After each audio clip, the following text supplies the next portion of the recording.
Well, hello again, everybody, and once more into the Trees, People and Built Environment 4 we go.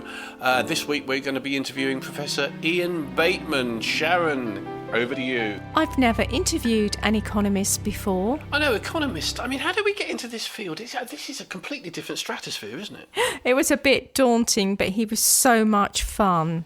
Well, I have to say, if an economist is a lot of fun, I want to hear it. So let's get over to it. Hold on a second. Welcome to Professor Ian Bateman, OBE. We're so pleased to have you join us today. Ian, you've got a really long job title. Here we go. Professor of Environmental Economics and Director of the Land, Environment, Economics and Policy Institute, University of Exeter Business School. Phew! Well done. That's great. I'm so glad I didn't have to say that. Tell us about your interest in the natural world and how it all started. When I was a kid, a lot of it is, and I think this is true for many of us, it's right down to those early formative years. And although I was born right in the middle of Birmingham, an area called Handsworth, very, very urban, my dad was a carpenter and was really passionate about the natural world. Every school holiday, most weekends, and 6 to 8 weeks in summer, it's fantastic. We would just bunk off and we would go down to places like the Lizard in Cornwall and Mid Wales and that sort of stuff. And he did infuse me and both my sisters with this love of the natural environment. And we always hated going back. It's that love of the environment that guided me into that. When I was, doing A-levels, well, I never thought I'd go to university because I didn't know anybody that went to university. Nobody in my family, nobody in my street, nobody in my school virtually. I was passionate about the environment, but to be honest, I didn't think I'd get a job in it. Yeah, I can really relate to that because when I went to a very, very average comprehensive and was the first in my family to go to university, at that time, people didn't understand what jobs were available or would be available. And equally, we don't know now what will be available in 20 years' time. You went to university, and where did you go after there? We had such huge unemployment there, massive. And so I thought, well, there's no point me going into, the stuff I love, to be honest. So I'm going to go and do economics. And I'll do economics because I was quite good at it. And also I just thought I'm always going to get a job. All right, so that's actually what I did. And I did my first degree in it. Economics has been good to me, but there's a lot of it that's incredibly boring. It's exactly what you think it's going to be. And it teaches you some great skills. I did have this second interest in life, which was humans, and it tells you an awful lot about humans, and it's not anywhere as dismal as people think it is, but all the jobs that people offer you are just so tedious. It was while I was doing my master's, and a bit of a sort of epiphany moment. I went into the office of this guy that I really admired, a guy called Noel, and I said, I'd like you to supervise my master's thesis. And he said, yeah, happy to do that. What are you interested in? And I said, well, it's irrelevant because what I'm interested in is trees, so that's no good. It's an economics department, Might as well say I'm interested in icing sugar. And he said, no, honestly, I think we can do a thesis on trees. That's all right. And that's where it started.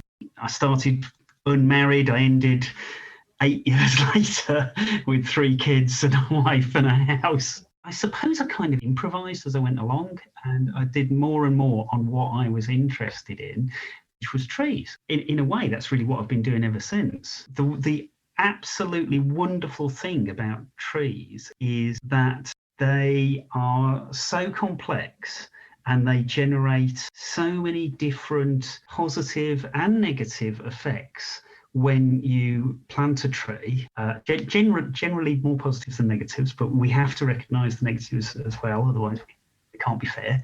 You can easily spend an entire lifetime looking at trees. I was also interested in other land uses. So it's really trees and agriculture together that are two that have really fascinated me right the way through. And the fact that there's humans involved at every stage. Oh, yeah, yeah. I mean, I love trees. That's the most ridiculous thing I could say. But it's really the interrelation between science, mathematics, humans, how people live, their mental health, their physical health, how it interacts with every single aspect of art and science. It is a fantastic career. And you've actually been around the world, haven't you? You've worked in New Zealand? Yeah. I've spent a fair time in New Zealand. Such a wonderful country. Lovely people. Also, spent a fair time in the USA. Spent time in the sequoias and met bristlecone pines. Wow. How wonderful, how wonderful. And in your current role, being a director of these three things, land, environment, economics, tell us about the interrelation between the human capital, the manufacture capital, and the financial capital. And how the natural world fits into that. You can understand at a high level the interaction between the natural environment, the economy, and people by thinking of it in this way. So, what is this idea of capital? It's a very value-laden word, but really, all we're talking about with capital is some entity that has the ability to provide a service to humans which is beneficial. And you can think about that in terms of a machine. That's how we normally think about capital. Some machine, and of itself, it is of no value whatsoever. It's just a lump of metal or something, but it can produce services that can make our life a lot easier. That's really the principle that we use when we're looking at the natural environment as well. And this might sound a bit mechanistic, but actually, when you think it through, it's a way of really bringing the natural environment into our decisions rather than pretending that our decisions are separate from the environment, because they're not. There's a two-way flow. If you think about things like the natural environment in terms of soils and water and atmosphere and living things, what do they have in common? Well, one of the things is that if we shepherd them and husband them correctly, they can provide us with services and improve our lives and well-being sustainably, genuinely sustainably, forever. That's the great thing about nature's capital. All the other types of capital, we have to invest in them to make them grow.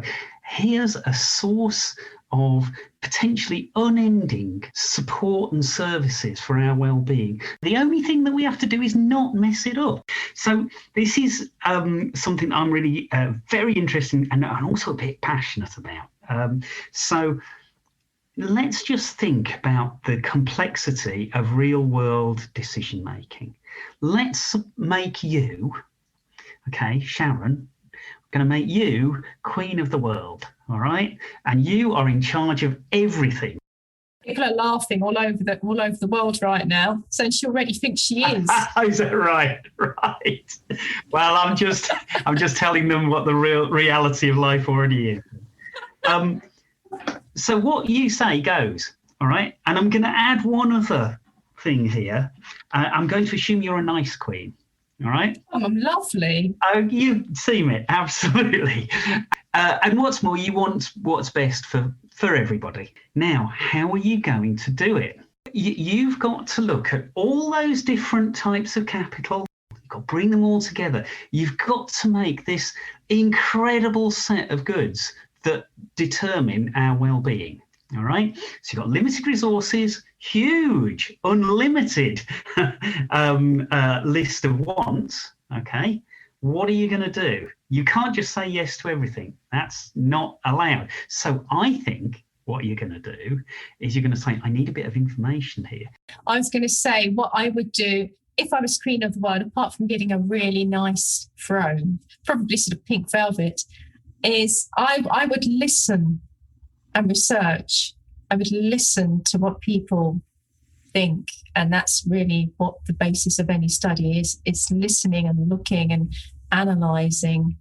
I really like the fact that you're thinking about these things together, and to people in our industry, by that I mean land-based industries, there has been historically a big disconnect between how one would conventionally think of economics and manufacturing and the environment. You know, the environment was not considered. We know now that it is being considered, albeit rather lately, and at a rapidly increasing pace to meet global targets for carbon offsetting. And equally, I think it's a really exciting time because the ways of measuring the natural environment have improved so much. So have you observed in the last, say, 10 years, a really fantastic, exciting time of how we quantify different aspects of the natural world? And do you find that useful in your work?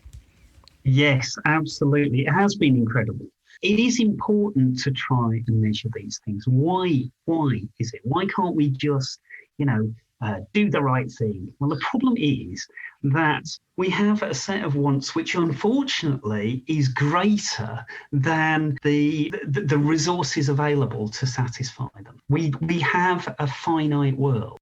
And because of those resource constraints, every time we do one thing, that must mean that we cannot do some other thing because we don't have infinite resources.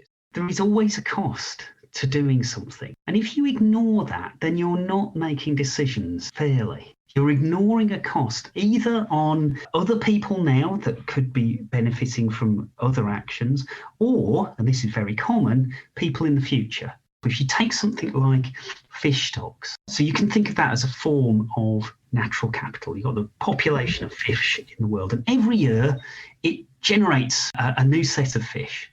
And we can harvest that sustainably as long as we make sure that the capital stock, the whole population, stays the same. And we can keep doing this forever. But if we over-harvest it, we're actually making a decision, typically blindly, that we in this generation now are more important than people in the future. And we are reducing that stock in ways which can actually be difficult to predict, can result in what's called tipping points, where suddenly the stock collapses. And we're seeing this, there's a real worry that this will happen with the climate and how we're treating that. And these are just facts of physics, really. You can't ignore them in the end. And if you don't bring this information in, you will be making decisions that are truly non-sustainable. I totally agree. And I think, obviously, we know in the past many decisions have been blindly made, some willfully made, to reach that tipping point. And there is such a groundswell of public opinion and government promises. I feel that with arboriculture and forestry, there's been tremendous strides, as I say, in quantifying what we have. At sort of huge scale, remote sensing, looking at the health of forests. At a slightly smaller scale, looking at the ecosystem services that tree populations have, using something like iTree. With ecology, looking at the biodiversity, net gains metrics. So there is a lot more quantification, and I've noticed in my own work that putting numbers to things, the numbers of how the carbon sequestration of a site will change, what the economic value of those trees are, it actually is waking up the mindset of those who wouldn't ordinarily be engaged with the natural world. People through their training and their background, not necessarily willfully, but it's not in their culture to consider how to quantify the natural world. But fortunately, there are plenty of people who know how to do it or are learning, and we're developing new ways. And so I wondered, in your career in the last 10 years, if you actually feel more positive because of the increasing science, or more negative? I actually feel more positive about addressing climate change than I have done for quite a long time. Particularly, strides that are being made in reducing emissions at the power generation stage. I think it's getting to the point where it will be cheaper to use renewables than fossil fuels. And that will change absolutely everything. We could very usefully bring that point a bit closer, for example, by putting some taxes on fossil fuels, a beginning of a recognition of the costs that they are imposing on the rest of the world and future generations. That would help tip things sooner, so I'd be all in favour of that. So I do feel more positive about that. I don't feel more positive about the world's biodiversity.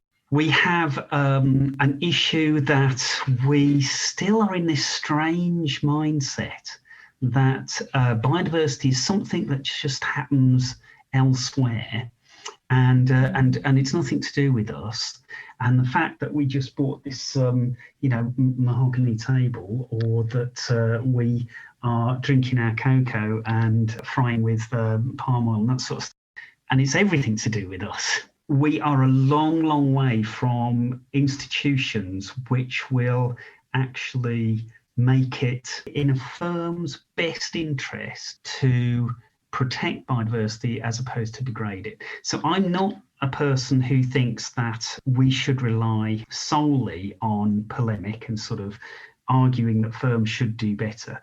There's a real good place for that. But first of all, that's not me. I've got this other set of hopefully skills and working with firms to sort of say, look, if you actually change your operations like this, not only will you not be sending this species to the edge of extinction, but actually you'll be saving yourself some money. That has a big impact. It's rather like me saying to a developer, look, I know you think you want to get rid of these big trees at the front of the site, but actually, your houses will be worth more money because they'll be different. They'll be much more attractive.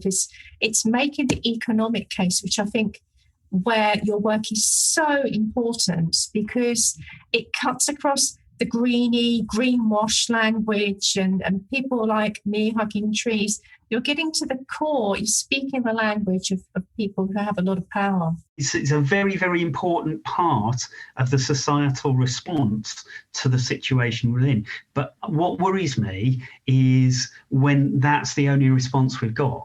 Because some of those people can do something about what they're doing. But, so for example, I work a lot with the farming community, and farming community gets a lot of flack for what they do. But 99% of the farmers that I work with are not incredibly rich. They have second-hand cars that don't work very well. They have kids that need loads of things to go to school with. They haven't been on holiday for the last 5 years. To then say to them, oh, you need to cut your income by 20% so that the amount of nutrients in the estuary go down, it just beggars belief that we don't understand often the situations that people are in. I know very, very few farmers that actually want to farm in an unsustainable way, but we have set up the economic incentives such that it's the only option they've got unless they want to go bust. There is some light on the horizon there, but certainly for a long time, farmers have just not had much choice.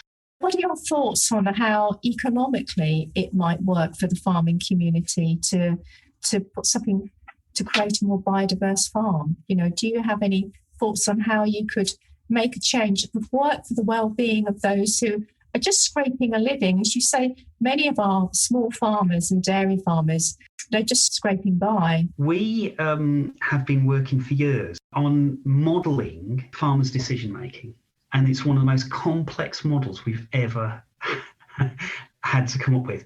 And that's a reflection of the fact that farmers are actually making incredibly complex decisions. They've got a farm which is not homogenous. It's all over the place. One thing is slopey or it's flat, and it's got dips and that sort of stuff. Then it might be different soils, different farms, different temperatures, different precipitations, all this sort of stuff. And then they've got to deal with making a decision now about a product that's going to turn up in 6 months' time based on information about prices and costs that is probably historic. What an incredibly difficult thing to do. And this isn't a minor thing. This is going to determine whether you're viable next year or go bust. I really saw that firsthand when I lived on the wheat farm. It just completely dependent on the weather. You can chuck a load of science and money at it, but at the end of the day, you're at the mercy of the elements and the mercy of machines breaking down, etc., etc. So, yeah, it's complicated. There are certain circumstances where farming in a more, if you like, biodiverse way is actually a economically sensible thing to do.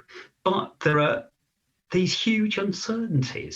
If you just stick to the tried and trusted, unfortunately unsustainable measures, you're reducing your risk quite considerably. And when it is literally financial life or death, then that's the one you have to go with. But one of the things that government could very helpfully do is de-risk farming from undertaking more environmentally sensitive approaches to land. Hello, this is Tree Lady Talks, and I'm Sharon Durden-Hollenby. All music and production is by Noel Durden-Hollenby, and all views expressed by me or the interviewees are entirely personal.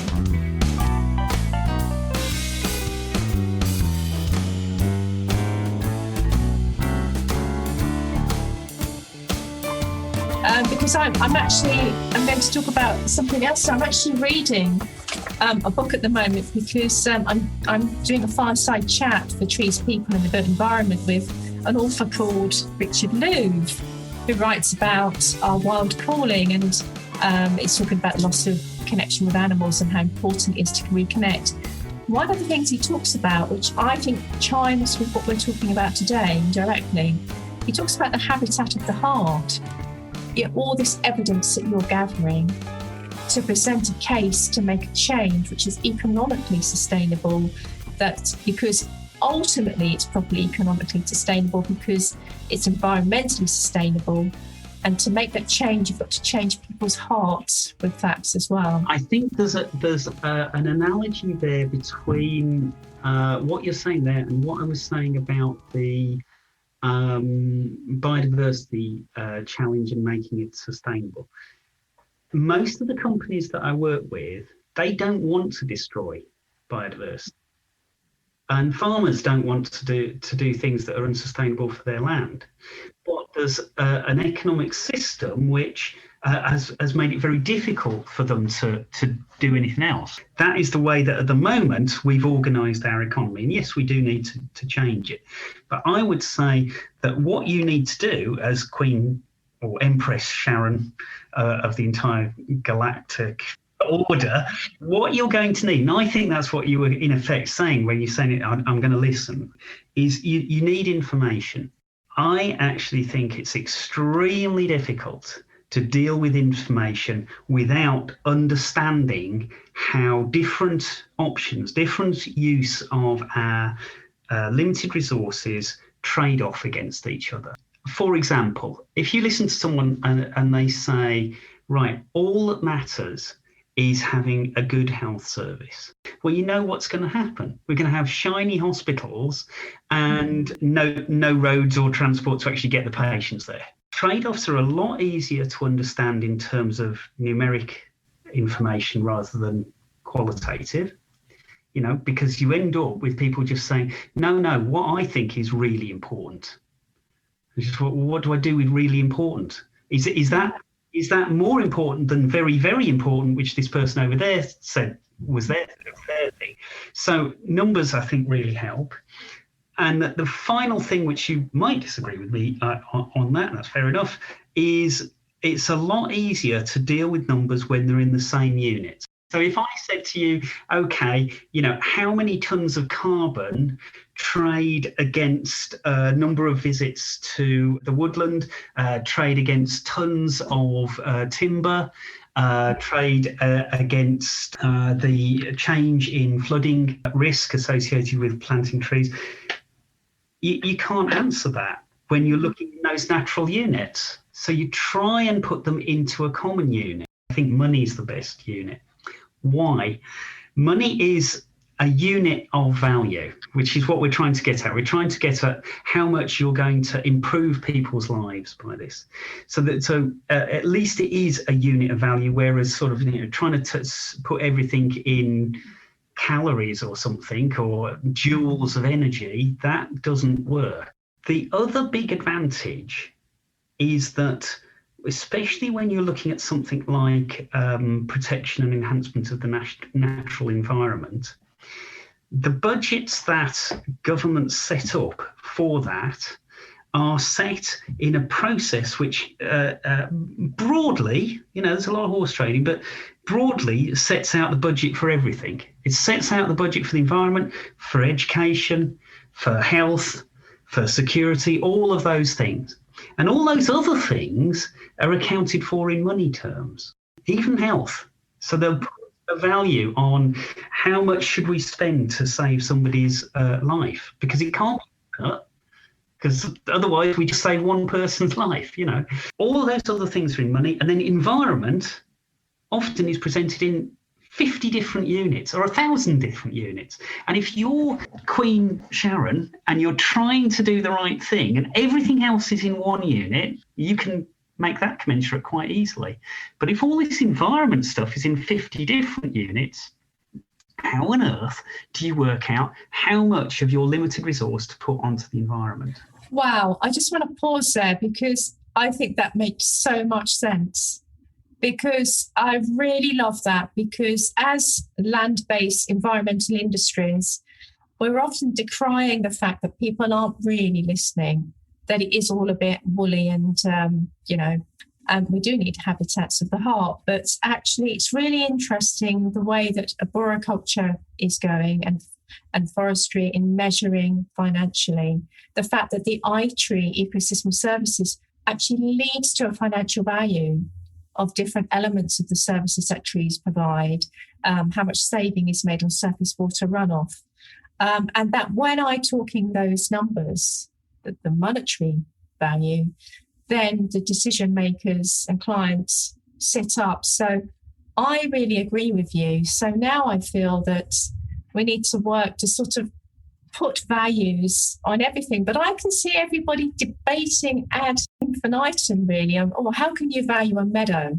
How can you value a songbird's song? A nightingale song. And that's a problem, isn't it? Well, it's not a problem. It's a situation. You can say quite rightly, well, actually, what is the value of a trip to a woodland, the recreational, something like that? We basically look at what people give up for that trip, and partly it's money, partly it's time, partly it's opportunities to do other things, and they give them up, and all of those things can be valued imperfectly, but an awful lot better than not doing it. There is one element, and I've actually written a paper on this if you're interested. There is one thing that I don't think at the moment we can put a value on, but I do think we can bring it into economic decision making. So bear with me on this. And that element is actually biodiversity, and particularly the continued existence of species. So you can say, what is the value of biodiversity? Some of it you can value reasonably well. So, there's been a lot of work looking at pollination services and that sort of stuff. And actually the big problem there is not the economics, because we know how much a ton of wheat is worth or something like that. The big problem is that, unfortunately, the biology is not particularly well understood. And that might be a bit of a surprise, because... Yeah, that's maybe raised my eyebrows. Surely, I was in second year high school and they told me how a bee pollinates a flower. Yes, we know that. The problem is, suppose that bee dies, okay? Does that mean the flower doesn't get pollinated? Not necessarily at all, because there might be a fly just behind it, which is also a pollinating fly. That's the problem. That's the science problem that's not very well known from that. But nevertheless, we can produce defensible estimates of that. We can also produce defensible estimates of, for example, the value that people get from going bird watching, and recreation that's specific to wildlife, and we can see that. The thing that is difficult is that, and to personalise it, I'm sitting on the sofa and I'm sitting there thinking, God, I really love the fact that there's still polar bears in the world. That's great. I value that. Me as an economist, now sitting outside myself looking at me, there is nothing in my behaviour or spending patterns or how I allocate my time that reflects that. Nothing. Okay, actually, I'm a bit weird because I'm a supporter of Greenpeace, but most people aren't. Okay, and therefore, how do I get any information on that to base a value? And I actually think at the moment we don't have reliable methods to do that. I am quite bullish about it. I think we can value sufficiently well to improve decision making almost everything, but not biodiversity. So what do? Well, the traditional approach is you ignore it. And that's exactly why we've got so many species on the edge of extinction. And my approach is to completely reject that. Say, no.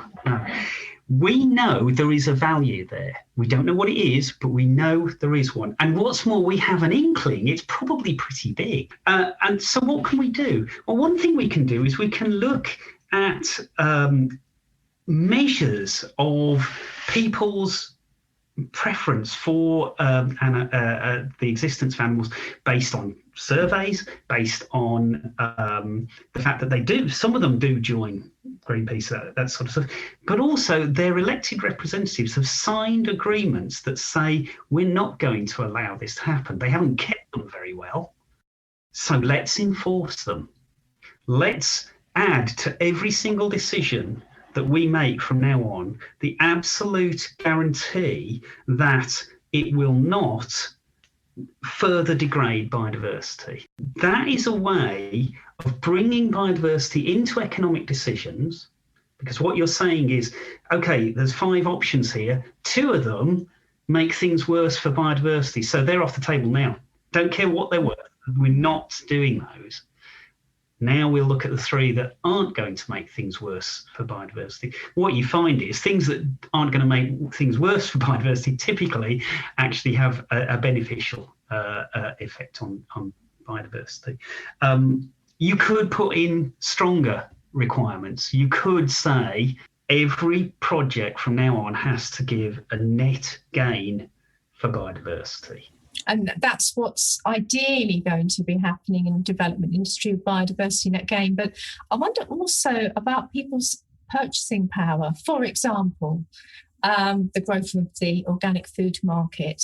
Many people make choices to buy only organic food or fair trade products, which is obviously a much bigger picture, but inherently entwined is fair trade and how people are treated in areas.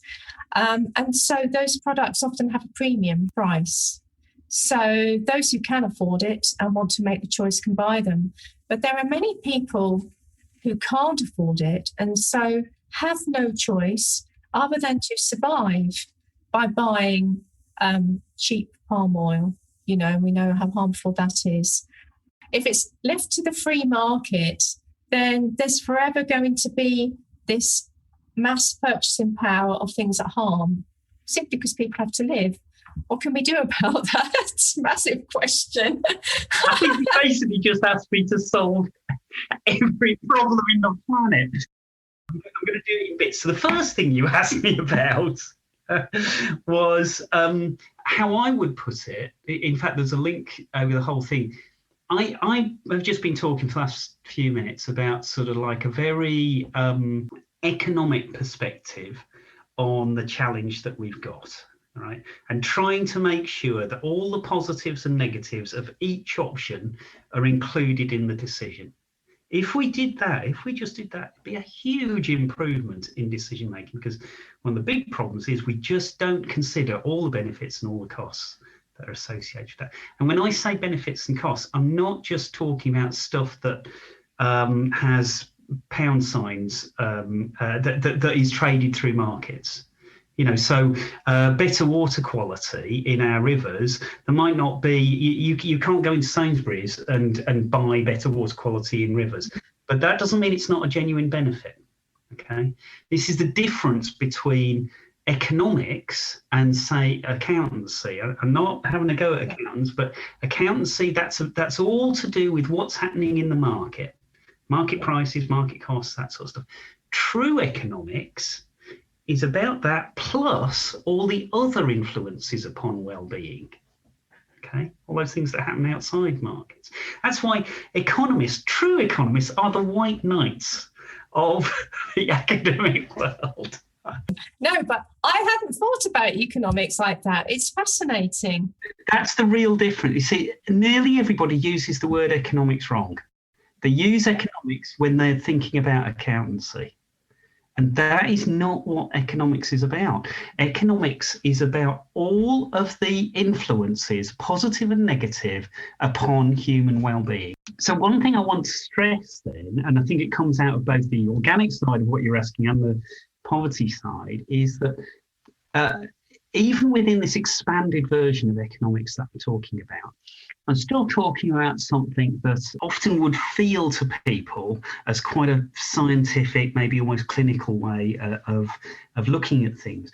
But one of the things that economics says is that what it's interested in is people's, the word they use is preferences, people's feelings about things, because your feelings drive your value. Okay? So if you've got a feeling about wanting to promote, say, organic production, that sort of stuff, and you follow it up with your behaviour, that's as real as anything else. So that should not be ignored. Similarly, if you've got deep held ethical beliefs about the way that we distribute the benefits and costs in this world, which I'm sure we both agree on very much is not equitable at all, then make sure they're reflected in your behaviour. Make sure that you do invest ethically, that you do buy products that actually uphold those values, but also campaign. Actually say, this is something that I am not happy to support. Vote on that. It's the way to turn those preferences into something that actually affects reality. To answer the biggest question ever, but anyway. Wow, thank you for that. That was amazing. So you work at the University of Exeter, somewhere I know quite well, for many conferences to do with trees. But how can all these fantastic ideas, how can working in academia have a real impact on society? Yeah, I think it really can. And I think it's actually beholden upon an academic who ultimately is getting public money to actually try and contribute to changing the real world. And yes, partly that's in terms of education, but what we have tried to do is actually effect real change, because that's what I mean by impact. Real impact is when you work with communities or businesses or policymakers and help them to actually put in place changes that will result in a higher level of well-being for society as a whole. So, for example, working with business, I'll give you an example. We're working with shell fishery businesses around the southwest coast. Shell fishery is really interesting because we've got an industry there that is incredibly low impact on the environment. Basically, you throw ropes over the side of a trawler and you allow mussels to grow on it. And after a year or two, you go back, you pull the ropes up, clean them off, and there you go. And you've got a form of food which has incredibly high protein, really good nutrients. You haven't had to put any fertilizers in at all. there's very, very little in the way of greenhouse gas emissions associated with that. And you've got fabulous food coming. And it's, what we're trying to move on with now is actually work not just with that industry, but also the farmers who need to carry on generating incomes for their families, but trying to do it in ways which won't result in pollution loads into the rivers and into the estuaries and directly affecting those shell fisheries, and trying to work with policymakers to actually effect that change by changing the way that subsidies are applied. Subsidise ways of working which are actually going to leave the land better for the next generation rather than worse. And that includes all of the connections of the land to the rest of the environment. Wow, that was so interesting. I'm so pleased to see you're an advisor with Defra and the Treasury. Finally, Ian, why are you involved with Trees, People and the Built Environment for? I'm going to end up by giving you my answer from the heart. And that is that I am utterly passionate about trees. While there are places that don't benefit from trees, generally the best thing you can do with a bit of land is grow a tree on it. Absolutely fantastic. The benefits for you, for other generations, and for the natural environment are just huge. Stick the tree in the right place, you'll be helping the present and helping the future. Wow, that's fantastic. Thank you so much for your time. I'm really looking forward to hearing you as a keynote speaker at the conference. Thank you. My pleasure.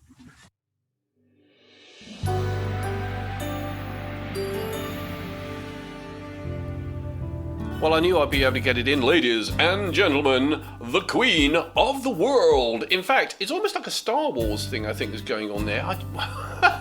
He made it fun. I tell you, he made it fun, didn't he? That was utterly hilarious. Well, I'm really looking forward to hearing him give his keynote speech at Trees, People and the Built Environment 4, which is next week. Yeah, that's right. February the 3rd, February the 4th, Trees, People, Built Environment 4. Make sure you book your ticket if you haven't already. Sharon, who have we got next week? We're speaking to Amelia Williams.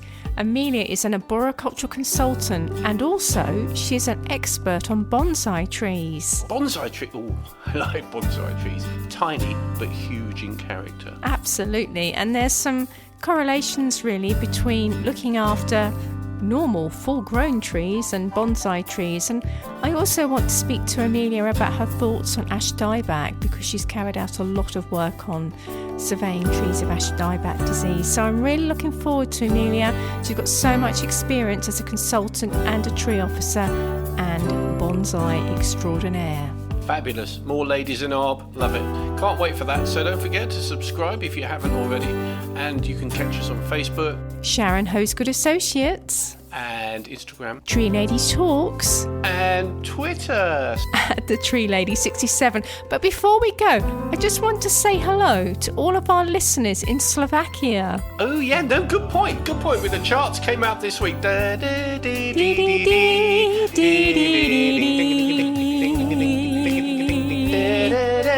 In at 5. In Slovakia, in Nature. Straight in at 17 in the UK. In Nature Podcasts. Found those stats on the internet, so they must be true.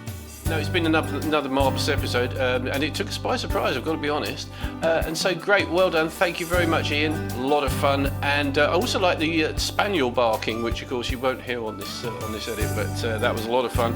And it could have gone with the retriever barking that we did have at this end as well. So until next time, it's goodbye from me, and it's goodbye from him. Okay, triangle.